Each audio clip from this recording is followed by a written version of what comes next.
No coração do sertão nordestino, onde o sol castiga impiedosamente e a terra, rachada e sedenta, implora por chuva, a vida é uma batalha diária pela sobrevivência. Para os irmãos João, Pedro e Maria, essa batalha estava mais árdua do que nunca, à beira da derrota. Agricultores por herança, com o cheiro da terra e o suor do trabalho gravados em suas almas, eles amavam cada grão de poeira daquela paisagem árida. Mas o amor não pagava as contas. A seca persistente havia ceifado suas colheitas por 3 anos consecutivos, e as dívidas se acumulavam como nuvens carregadas, mas sem promessa de chuva. Cada dia era um lembrete doloroso de que o banco estava a um passo de tomar a pequena propriedade que era o único legado de seus pais. João, o mais velho, era um homem de poucas palavras, mas de um olhar que carregava o peso do mundo. Pedro, o do meio, com seu temperamento mais impulsivo, mal conseguia esconder a frustração, enquanto Maria, a caçula, tentava manter a fé e a união familiar, mesmo com a esperança se esvaindo a cada nascer do sol. A situação era de desespero financeiro absoluto, e a pressão de perder tudo o que conheciam e amavam era esmagadora. Foi nesse cenário de angústia que uma oportunidade surgiu, mais por desespero do que por esperança. Uma propriedade vizinha, há décadas abandonada e com fama de mal assombrada, estava sendo leiloada por um preço irrisório. Ninguém queria. Diziam que a terra era infértil, amaldiçoada, e que o espírito do antigo dono, um homem recluso e excêntrico chamado Sebastião, ainda vagava por lá. Sebastião era uma lenda local, um eremita que vivia isolado, cultivando suas próprias crenças e, segundo os boatos, algumas plantas estranhas. Após sua morte misteriosa anos atrás, a fazenda apodreceu sob o sol, e a mata rasteira engoliu o que restava das construções. Para os irmãos, a propriedade não representava uma nova chance de prosperidade, mas uma última, desesperada tentativa de recomeço. Com o pouco dinheiro que lhes restava e um empréstimo quase impossível de conseguir, eles arremataram o terreno por um valor que mal pagaria um pedaço de terra em qualquer outro lugar. Míseros R$ 500. Era um preço de sucata para o que parecia ser um pedaço de deserto.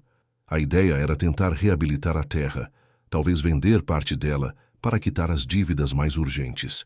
Ao pisar na propriedade pela primeira vez, o ar era denso, carregado com o cheiro de umidade e madeira velha, uma estranha mistura de vida e decadência.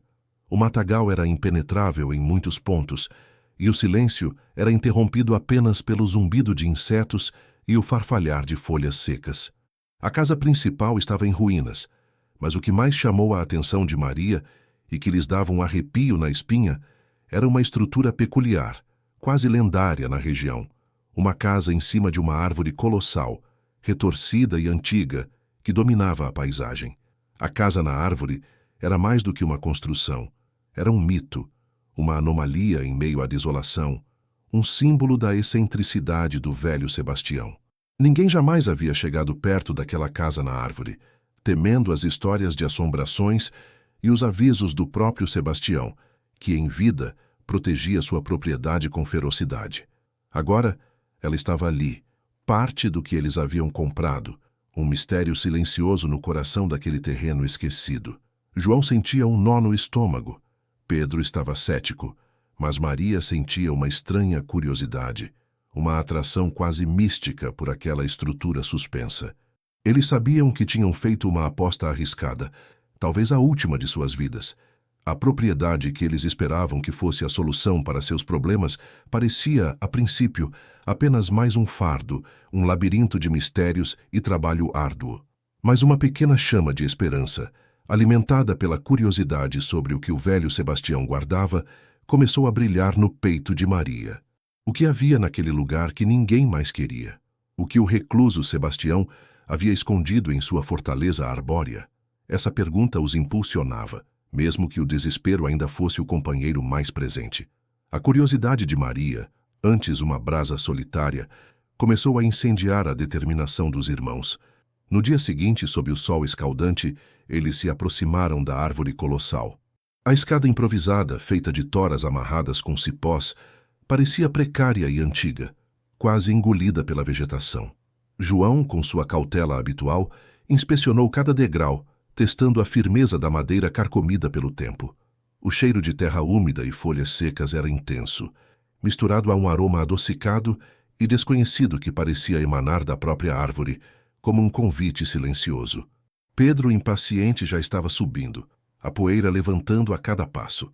E Maria o seguia, o coração batendo forte, sentindo a rugosidade da casca da árvore sob seus dedos. Lá em cima, a pequena plataforma de madeira que servia de entrada estava coberta por uma camada espessa de folhas e galhos. João, com um empurrão firme, abriu a porta de madeira rangente. Um ar abafado e morno escapou do interior, carregado com o odor de mofo, madeira velha e algo mais, um perfume terroso, quase floral, que parecia desafiar o tempo. A luz do sol filtrava-se por frestas nas paredes e por uma pequena janela empoeirada, iluminando partículas de poeira que dançavam no ar. A casa na árvore era menor do que imaginavam, um único cômodo circular, mas surpreendentemente organizado para um lugar abandonado. Móveis simples, uma mesa rústica, uma cadeira de balanço e prateleiras vazias contavam a história de uma vida solitária. Nas paredes, desenhos e anotações desbotadas em um dialeto que parecia uma mistura de português antigo e algum código indecifrável. Maria passou a mão sobre uma das prateleiras, sentindo a textura da madeira envelhecida.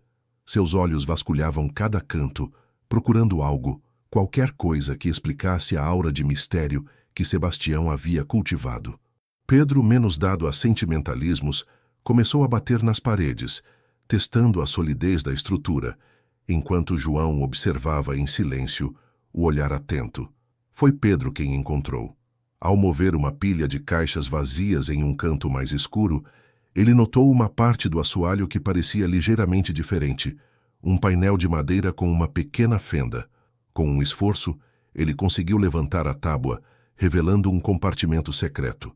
Dentro, não havia ouro nem joias, mas algo que para eles era infinitamente mais valioso.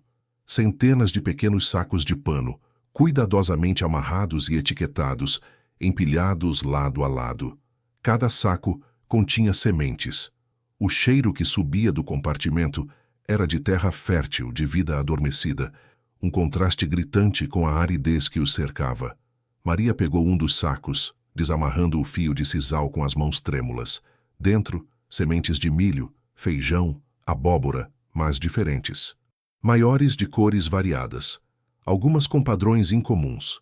Cada saco tinha um rótulo manuscrito com nomes estranhos: milho caiçara, feijão de cordas roxo, abóbora serra do mar. Ao lado dos sacos havia um caderno grosso, de capa de couro, com páginas amareladas. João abriu o caderno. A caligrafia era miúda e precisa. Eram descrições detalhadas de cada variedade de semente, com datas, locais de coleta e observações sobre resistência à seca, pragas e produtividade. Sebastião não era apenas um eremita. Ele era um guardião, um pesquisador autodidata. O caderno revelava que ele havia passado décadas viajando pelo sertão, coletando e catalogando sementes de variedades crioulas, nativas e raras, muitas delas consideradas extintas ou à beira da extinção pela agricultura moderna. Ele chamava sua coleção de Arca da Vida, um legado de biodiversidade para as futuras gerações. Aquele achado não era apenas valioso, era um tesouro inestimável, um patrimônio genético esquecido que Sebastião havia preservado com uma devoção quase religiosa.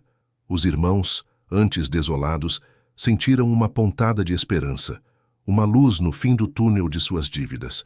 Mas a alegria logo se misturou com a apreensão. Se Sebastião havia dedicado sua vida a isso, por que escondeu? E mais importante, alguém sabia desse segredo? A resposta não tardaria a chegar, e viria na forma de uma sombra que já pairava sobre a pequena cidade. A euforia da descoberta, no entanto, foi efêmera. A pequena cidade do sertão, onde a vida rural ditava o ritmo e os boatos corriam mais rápido que o vento, logo começou a murmurar. A notícia de que os irmãos haviam comprado a velha fazenda de Sebastião por uma ninharia, e mais estranho ainda, que estavam mexendo na casa da árvore, chegou aos ouvidos de quem menos eles queriam, o coronel Mendes. Coronel Mendes não era um coronel de patente militar, mas de poder e influência. Um comerciante local influente, dono de armazéns, terras e, segundo muitos, da alma de boa parte dos habitantes da região. Sua fortuna fora construída sobre a exploração, a manipulação de preços e a compra de terras de agricultores endividados. Mendes era um homem corpulento, com um sorriso que nunca alcançava seus olhos frios e calculistas, e uma reputação de conseguir sempre o que queria, custe o que custar. Ele já tinha tentado, anos atrás, comprar a fazenda de Sebastião, mas o velho eremita, com sua teimosia lendária, sempre recusara, mesmo diante das ofertas mais tentadoras. O coronel sabia que Sebastião guardava algo de valor, mas nunca conseguira descobrir o quê. A morte súbita do velho apenas aumentou seu apetite. Dias depois da descoberta das sementes, enquanto os irmãos ainda tentavam processar a magnitude do que haviam encontrado, a sombra de Mendes pairou sobre eles. Um carro preto, reluzente e destoante na paisagem poeirenta, parou em frente à pequena casa dos irmãos. Do veículo, desceu o coronel, acompanhado por 2 capangas silenciosos e intimidadora. Ele caminhou até a porta com um ar de falsa cordialidade, um sorriso forçado nos lábios. Ora, ora, os irmãos Silva, que surpresa agradável encontrá-los tão empreendedores, começou Mendes, a voz untuosa como mel. Soube que arremataram a velha fazenda do Sebastião. Uma pena, um pedaço de terra tão sem valor, mas vocês sempre foram de arriscar, não é? João, sentindo o nó no estômago apertar, respondeu com cautela. Estamos tentando, coronel. A vida não está fácil para ninguém. Mendes riu, um som seco e sem humor. Ah, sim, a vida. Especialmente para quem tem dívidas com o banco, não é? Ouvi dizer que a de vocês está bem alta, mas talvez eu possa ajudar. Fiquei sabendo que andaram fuçando na casa da árvore. O que encontraram por lá? Alguma coisa de Sebastião. O velho era um acumulador, coitado. A menção à casa da árvore fez o coração de Maria disparar. Pedro, sempre mais explosivo, deu um passo à frente. Não encontramos nada demais, coronel. Apenas umas velharias. Por que o interesse? O sorriso de Mendes endureceu. Interesse nenhum, apenas curiosidade. E talvez uma oferta generosa. Que tal eu comprar a fazenda de vocês? Pelo dobro do que pagaram.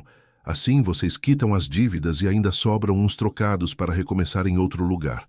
Que tal? Sua proposta era um insulto, um valor irrisório para a terra, mas para eles representava o fim imediato do pesadelo financeiro. No entanto, o olhar de Mendes, fixo demais neles, traía uma urgência que nada tinha a ver com ajuda. Os irmãos trocaram olhares. Aquele não era o coronel Mendes oferecendo caridade. Ele sabia de algo. A visita se tornou uma dança tensa de insinuações e evasivas. Mendes falava sobre o futuro da agricultura, sobre sementes modernas e produtivas, e como as velharias de Sebastião não tinham valor algum. Mas a maneira como seus olhos vasculhavam a casa, como ele tentava pescar qualquer informação, denunciava sua verdadeira intenção. Ele estava atrás da arca da vida. Pensem bem, irmãos, disse Mendes ao se despedir, a voz agora com um tom mais ameaçador. O tempo de vocês está acabando. O banco não espera, e eu sou um homem paciente, mas não para sempre. Não é bom ter inimigos poderosos no sertão. A ameaça velada pairava no ar muito depois que o carro preto desapareceu na poeira. A dívida com o banco, que antes parecia ser o único inimigo, agora tinha um rosto. O coronel Mendes sabia que eles haviam encontrado algo, e estava determinado a tirá-lo deles. A arca da vida, que deveria ser a salvação, transformara-se agora no centro de um perigoso conflito. Os irmãos estavam presos entre a rocha de sua dívida e a espada da ganância de Mendes, e a verdadeira batalha pelo legado de Sebastião estava apenas começando. Eles precisavam de ajuda, e rápido. A ameaça velada do coronel Mendes, como uma nuvem de gafanhotos, pairou sobre os irmãos, corroendo a pequena chama de esperança que as sementes haviam acendido. A dívida com o banco, antes um monstro solitário, agora tinha um aliado poderoso e sem escrúpulos. Os irmãos sabiam que não podiam enfrentar Mendes sozinhos. Sua ganância era um abismo que poderia engoli-los, a terra, e, o que era mais grave, o legado de Sebastião. Maria, com sua intuição aguçada, foi a primeira a verbalizar o óbvio. Não podemos ceder a ele. As sementes, elas são a nossa chance, mas também uma responsabilidade. Sebastião não as guardou por décadas para que caíssem nas mãos de alguém como o coronel. João, com a testa franzida em preocupação, concordou. Mas o que faremos? Ele tem poder, tem dinheiro. Nós mal temos o suficiente para comer. Foi Pedro, surpreendentemente, quem trouxe uma ideia. Lembro de Sebastião, nos poucos momentos em que o vi. Ele não era louco, como diziam. Ele era diferente. E sempre falava de conhecimento. Talvez devêssemos procurar alguém que entenda o que temos. Alguém que possa nos ajudar a lutar contra Mendes com mais do que apenas nossa palavra. A sugestão de Pedro ecoou na mente de Maria. Ela lembrou-se de uma reportagem antiga que havia lido em um jornal velho sobre uma agrônoma renomada da Universidade Federal do Semiárido que estudava variedades nativas e a resiliência de plantas em climas áridos. Doutora Helena Costa. Ela era a pessoa certa. Com as sementes e o caderno de Sebastião cuidadosamente embalados, os 3 irmãos embarcaram em uma viagem precária até a cidade universitária. A recepção da doutora Helena foi de curiosidade e, rapidamente, de espanto. Uma mulher de cabelos grisalhos e olhos vibrantes, ela ouviu a história dos irmãos com atenção, folheando o caderno e examinando os pequenos sacos de pano com um misto de reverência e fascínio. Isso é inacreditável, murmurou Doreira. Helena, as mãos tremendo levemente ao segurar um punhado de sementes de milho que Sebastião havia apelidado de milho solar. Vocês não encontraram apenas sementes. Encontraram um tesouro genético inestimável, um patrimônio. Sebastião não era um recluso excêntrico. Ele era um visionário, um guardião da biodiversidade. Helena explicou que as variedades crioulas e nativas, como as que Sebastião havia coletado, eram a chave para a segurança alimentar e a resiliência climática. Elas possuíam uma adaptação natural ao semiárido, resistindo à seca e a pragas muito melhor do que as variedades híbridas e geneticamente modificadas que o coronel Mendes e as grandes empresas de agrotóxicos promoviam. Cada semente aqui é um pedaço da história, da cultura e do futuro do nosso sertão. É a prova viva de que a natureza, quando respeitada, tem suas próprias soluções. A agrônoma continuou, revelando mais do passado de Sebastião através das anotações meticulosas no caderno. Ele havia sido um pequeno agricultor como eles, mas sua fazenda, antes próspera, foi alvo de uma tentativa de compra agressiva por uma grande empresa de agrotóxicos que queria transformar a região em um monocultivo de soja geneticamente modificada. Sebastião, ao recusar, tornou-se um inimigo. Ele viu seus vizinhos perderem suas terras, suas sementes tradicionais e sua independência para a promessa vazia de modernidade e produtividade que vinha acompanhada de pacotes de sementes e venenos caros.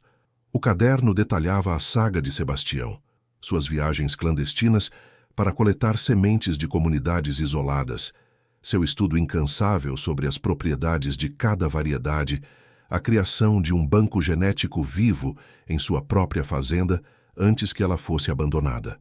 Ele havia fugido das pressões, mas nunca desistido de seu propósito. Mais do que isso, Sebastião havia travado uma guerra silenciosa contra essas forças maiores, as empresas de agrotóxicos e seus representantes locais, como o coronel Mendes, que era um dos maiores distribuidores de seus produtos na região. O coronel não queria as sementes de Sebastião por seu valor genético, mas para destruí-las, para eliminar qualquer concorrência ou alternativa ao seu modelo de negócio.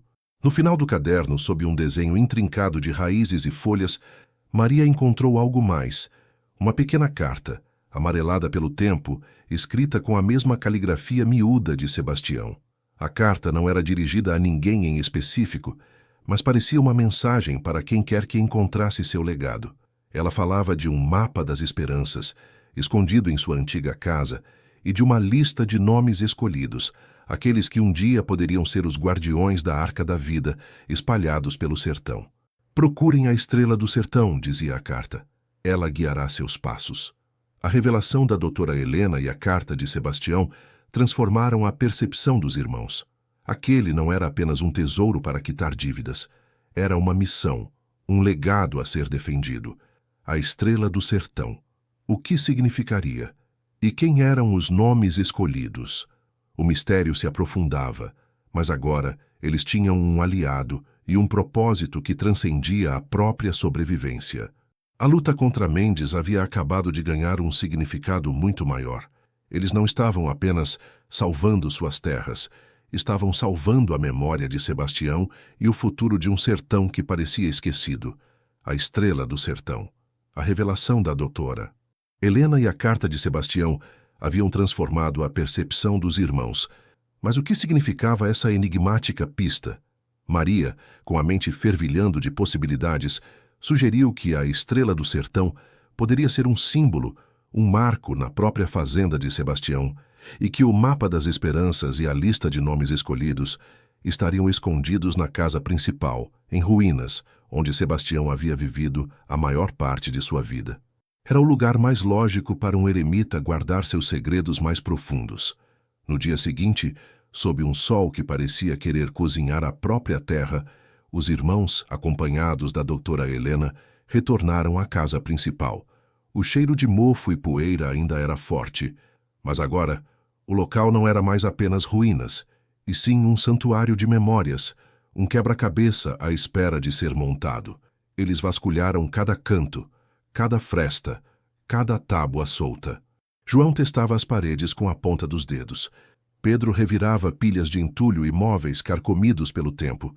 E Maria, com sua atenção aguçada aos detalhes, examinava os desenhos desbotados e as anotações rabiscadas nas paredes, buscando padrões, símbolos, qualquer coisa que pudesse ser a Estrela do Sertão.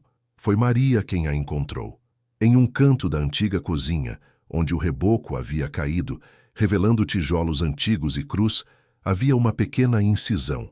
Não era uma rachadura natural do tempo, mas um entalhe, sutil e quase imperceptível. Ao se aproximar, ela notou que o entalhe formava a imagem de uma estrela de 6 pontas, com um ponto central mais proeminente, quase como um olho. "A Estrela do Sertão!" exclamou com a voz embargada pela emoção. Ao redor da estrela havia uma pequena cavidade. Com cuidado, João inseriu a ponta de uma faca enferrujada na fenda e, com um esforço, conseguiu soltar um pequeno tijolo. Atrás dele estava um compartimento secreto, úmido e escuro, mas que guardava o que eles procuravam. Um rolo de pergaminho amarelado pelo tempo e um saquinho de couro. O pergaminho era, sem dúvida, o mapa das esperanças, um diagrama rudimentar da fazenda, mas com pontos marcados e pequenos desenhos de plantas e animais. E dentro do saquinho de couro, uma lista de nomes escrita à mão com a mesma caligrafia miúda de Sebastião, com pequenas anotações ao lado de cada um. Maria da Fazenda Nova, sementes de feijão fradinho. Seu José do Riacho Seco, milho de 8 carreiras. Eram os nomes escolhidos, agricultores e guardiões de sementes espalhados pela região, a quem Sebastião havia confiado parte de seu legado, criando uma rede silenciosa de resistência. A descoberta trouxe um novo fôlego de esperança, mas também a consciência da urgência. Mendes não estava parado. Naquela mesma tarde, o coronel fez uma visita inesperada, desta vez acompanhado por mais capangas, seus rostos impassíveis e intimidadores. A expressão de Mendes não deixava margem para dúvidas. Ele não estava mais ali para negociar, ele estava ali para dar um ultimato.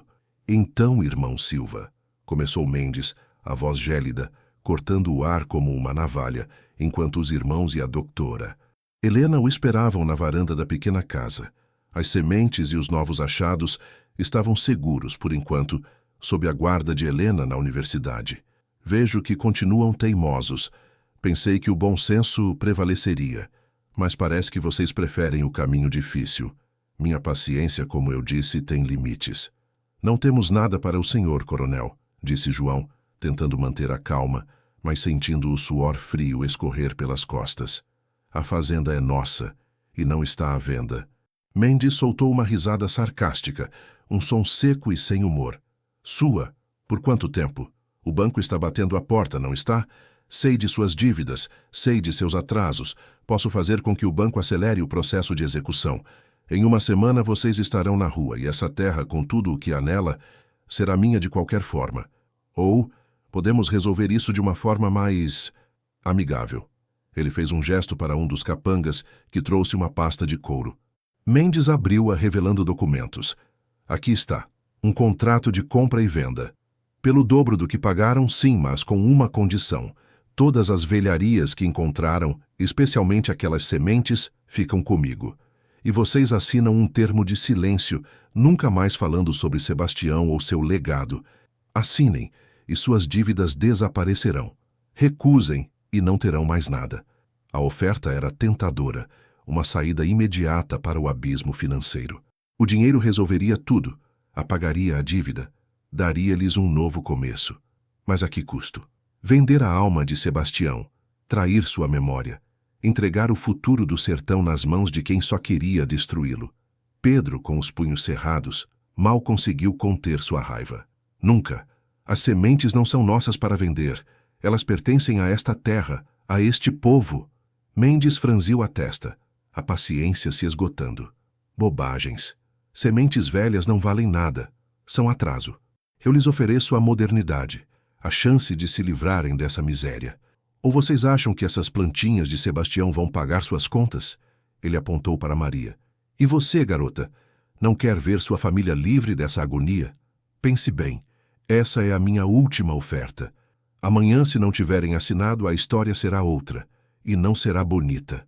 A sombra dos capangas parecia se alongar, ameaçadora. Mendes se virou, entrou no carro e partiu, deixando para trás um rastro de poeira e pavor. Os irmãos se entreolharam, o dilema pesado em seus corações. A doutora Helena, que havia permanecido em silêncio, agora falou, a voz firme. Ele está certo sobre uma coisa. Essas sementes por si só não pagam dívidas de banco, mas elas valem muito mais que dinheiro. Elas valem um futuro. O que vocês farão? A pergunta pairou no ar. A tentação era imensa. A liberdade financeira estava a um simples sim de distância. Mas o legado de Sebastião, as palavras da doutora. Helena sobre a arca da vida, sobre a importância da biodiversidade para o sertão, ecoavam em suas mentes. Eles haviam prometido a si mesmos que protegeriam aquele tesouro.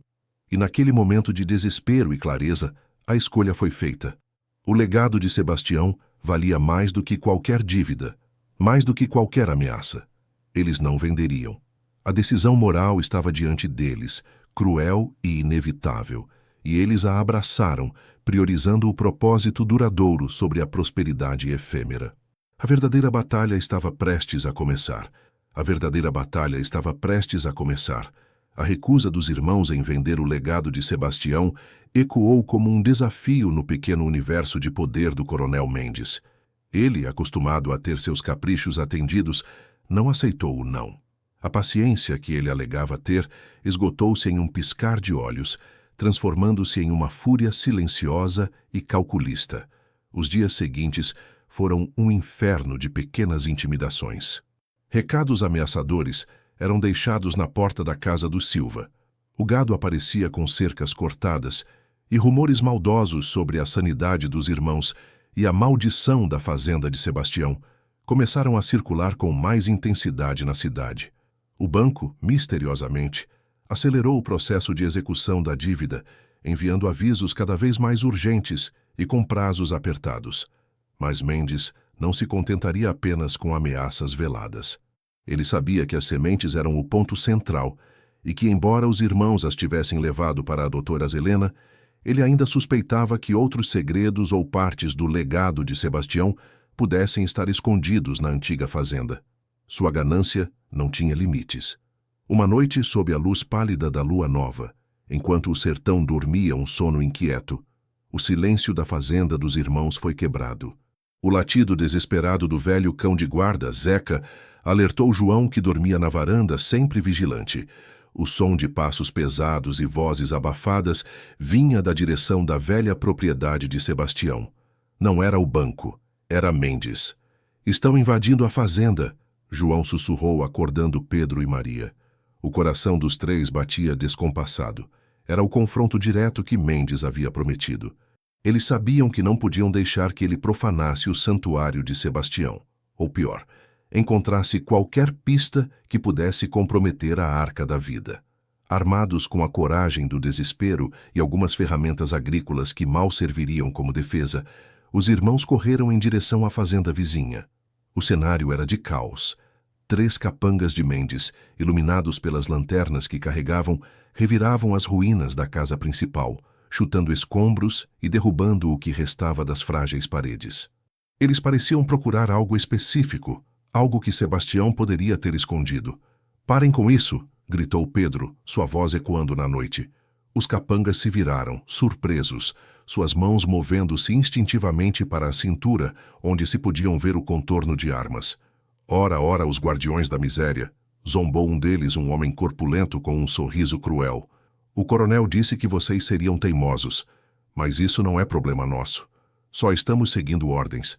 O coronel Mendes quer o que é dele." João, lembrando-se da carta de Sebastião e do mapa das esperanças, percebeu que Mendes estava atrás de mais do que apenas as sementes. Ele queria destruir qualquer vestígio do passado, qualquer prova da resistência de Sebastião. "Vocês não vão levar nada daqui", disse João, com uma firmeza que surpreendeu a si mesmo. Maria, mais ágil, percebeu que a briga era desvantajosa. 3 contra 3, mas os capangas estavam armados e eram brutais. Ela lembrou-se do mapa das esperanças e da lista de nomes escolhidos que doutora Helena agora guardava, mas que haviam revelado a rede de Sebastião. Era hora de ativar essa rede.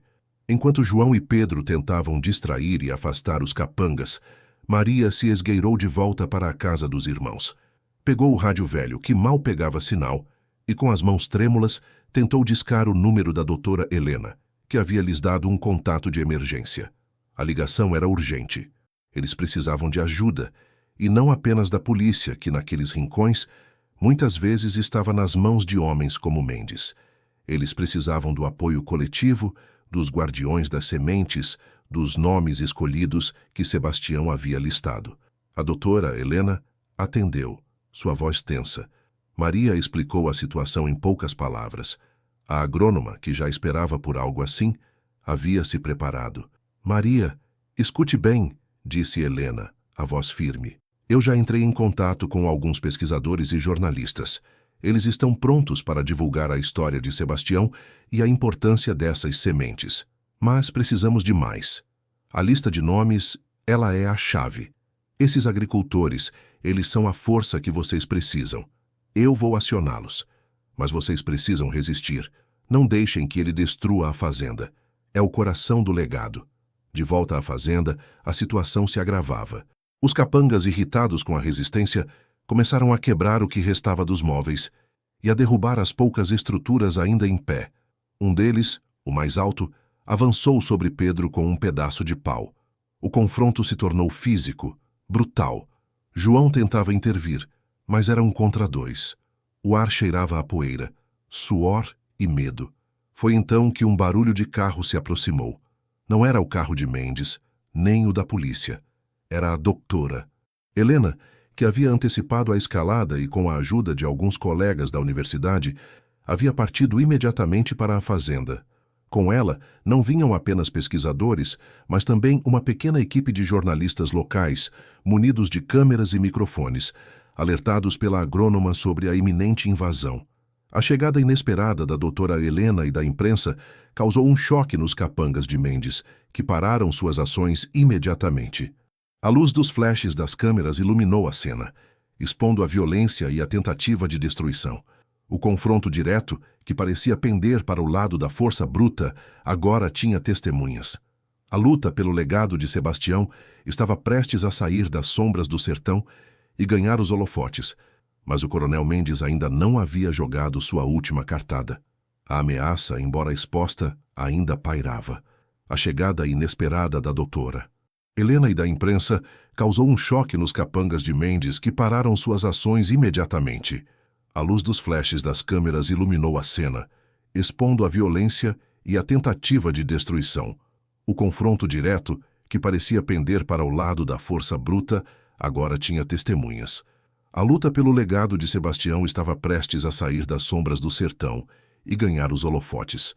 Mas o coronel Mendes ainda não havia jogado sua última cartada. A ameaça, embora exposta, ainda pairava. O caos se instalou por um breve momento. Os capangas, pegos de surpresa, hesitaram, suas expressões de fúria se transformando em apreensão. Um deles, o líder, puxou o rádio do cinto e começou a balbuciar sobre a situação, claramente reportando a Mendes. João e Pedro, exaustos e feridos, mas com um novo fôlego de esperança, se posicionaram ao lado de Maria, que agora estava ao lado da doutora Helena, respirando aliviada. Os jornalistas, ávidos por uma boa história, começaram a filmar e tirar fotos, fazendo perguntas, com seus microfones apontados para os irmãos e para as ruínas. "O que está acontecendo aqui?" perguntou um repórter, sua voz carregada de indignação. "Quem são esses homens e por que estão destruindo esta propriedade?" A doutora Helena, com sua postura acadêmica e voz firme, tomou a frente. "Estes são os irmãos Silva, legítimos proprietários desta terra. E estes homens, a mando do coronel Mendes, estão invadindo e vandalizando um patrimônio histórico e genético inestimável, que pertence a toda a comunidade do sertão." Antes que ela pudesse dizer mais, uma caminhonete preta surgiu na estrada de terra, levantando uma nuvem de poeira. O coronel Mendes, com seu terno impecável e um sorriso forçado, desceu do veículo. Seus olhos faiscaram de raiva ao ver a cena, mas ele rapidamente recompôs a compostura, vestindo a máscara de um homem de negócios respeitável. "Ora, ora, que grande mal-entendido!" exclamou Mendes, sua voz soando falsamente calma, enquanto se aproximava, ignorando os flashes das câmeras que agora se voltavam para ele.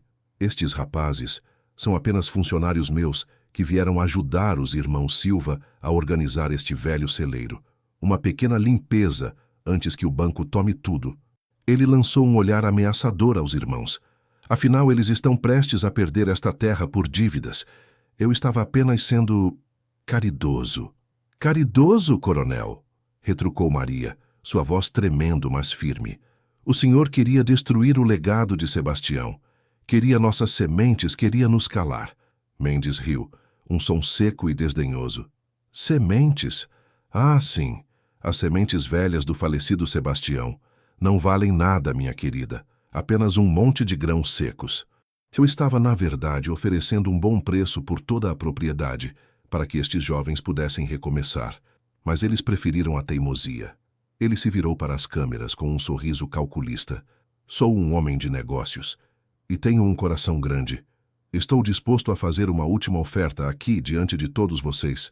Dou a eles o triplo do valor da terra, agora à vista, para que quitem suas dívidas e tenham um bom começo. Em troca, eu fico com a propriedade e o que quer que haja nela, para o bem da modernização da nossa agricultura." A oferta de Mendes era um golpe de mestre em relações públicas, uma tentativa de parecer o benfeitor diante da mídia, enquanto escondia suas verdadeiras intenções. Os jornalistas murmuravam, divididos entre a aparente generosidade e a história de invasão. Foi Pedro quem reagiu primeiro. "Não, nós não vamos vender. As sementes de Sebastião não são velharias, coronel. Elas são a vida do sertão, o futuro. E elas não estão à venda por preço nenhum." João, com os olhos fixos nos de Mendes, acrescentou: "O senhor não vai destruir o que Sebastião guardou por tanto tempo. Não vai arrancar as raízes da nossa história." A doutora Helena, percebendo o ponto de virada, interveio novamente. "O que os irmãos Silva encontraram aqui é um banco genético natural, coronel. Sementes crioulas, adaptadas ao nosso clima, resistentes. São a base da segurança alimentar e da soberania do nosso povo. E o senhor sabe disso. Sua intenção é eliminá-las, para que seu modelo de agronegócio, baseado em monoculturas e agrotóxicos, não tenha concorrência." A tensão pairou no ar. Mendes, pela primeira vez, pareceu perder a compostura, sua face endurecendo. "Isso é calúnia. Eu sou um empresário honesto." Mas a doutora Helena não recuou. "E Sebastião não era um louco recluso, coronel. Ele era um herói, um guardião. E sua rede de nomes escolhidos, os agricultores que ele confiava, já está sendo acionada. Eles vão testemunhar. Eles vão se levantar para proteger este legado." Enquanto Helena falava, seu celular vibrou. Era uma mensagem. Ela leu rapidamente e um sorriso vitorioso se formou em seus lábios. Aliás, coronel, a notícia da invasão e da importância das sementes de Sebastião já chegou às redes sociais. E a universidade, junto a diversas organizações de apoio à agricultura familiar, está emitindo um comunicado oficial em defesa dos irmãos Silva e do patrimônio genético. Sua última oferta e suas boas intenções estão sendo vistas por milhões agora. Mendes empalideceu. A exposição pública, a humilhação diante das câmeras e a ameaça de uma mobilização em massa eram mais perigosas para ele do que qualquer confronto físico. Seus capangas, sem ordens claras, pareciam perdidos. A balança do poder começava a pender. Os irmãos Silva haviam feito sua escolha moral. E agora, com o apoio da doutora Helena e a visibilidade da mídia, o legado de Sebastião estava se transformando em um escudo, uma arma contra a ganância do coronel. A batalha ainda não estava ganha, mas o terreno havia mudado drasticamente, e o sertão, silenciosamente, observava. A batalha ainda não estava ganha, mas o terreno havia mudado drasticamente, e o sertão, silenciosamente, observava. A exposição da invasão e a mobilização da doutora Helena foram um golpe fatal para a credibilidade do coronel Mendes. Diante das câmeras e da crescente repercussão nas redes sociais, ele se viu encurralado. Sua imagem de benfeitor desmoronou, e a pressão pública e institucional se tornou insustentável. Mendes, com o rosto vermelho de fúria contida, vociferou ameaças finais, mas percebeu que sua estratégia de intimidação havia falhado. Ele se retirou, seus capangas o seguindo, deixando para trás apenas a poeira e o silêncio da noite, que agora trazia um ar de vitória. Nos dias que se seguiram, a história dos irmãos Silva e do legado de Sebastião explodiu. Reportagens detalhadas revelaram não só a importância das sementes crioulas, mas também o histórico de Sebastião como um guardião da biodiversidade e as manobras do coronel Mendes para monopolizar a agricultura local. Com o apoio da universidade, de organizações não governamentais e da rede de nomes escolhidos de Sebastião, os agricultores que testemunharam e se uniram em defesa do legado, o coronel Mendes foi indiciado por invasão de propriedade, tentativa de extorsão e crimes ambientais. Sua influência na região diminuiu drasticamente e ele enfrentou um processo legal que expôs sua corrupção. João Pedro e Maria não só superaram sua crise inicial, mas se tornaram os guardiões e disseminadores do legado de Sebastião. Sua fazenda, antes árida, floresceu com as novas técnicas e variedades de plantas, transformando-se num centro de referência para a agricultura sustentável. Eles não precisaram vender a terra, ao contrário, a terra lhes deu uma nova vida, um novo propósito. Com o dinheiro arrecadado por doações e parcerias institucionais em reconhecimento à importância de seu trabalho, eles quitaram suas dívidas e criaram um banco comunitário de sementes, um verdadeiro arca da vida para a região, perpetuando a visão de Sebastião. O legado do velho Sebastião, antes um mistério, trouxe benefícios duradouros para toda a comunidade, e os irmãos encontraram não apenas prosperidade, mas um profundo crescimento pessoal e a certeza de que a verdadeira riqueza não está no que se possui, mas no que se cultiva e se compartilha. Eles provaram que a honestidade, a perseverança e a liberdade de escolher o caminho certo podem, sim, superar a ganância e a opressão. Se você se emocionou com essa história de superação, legado e justiça, deixe seu like, inscreva-se no canal para não perder mais nenhuma aventura e compartilhe este vídeo com seus amigos. Seu apoio é fundamental para continuarmos trazendo histórias inspiradoras como essa. E se quiser nos ajudar a produzir mais conteúdo, considere nos apoiar via Super Chat.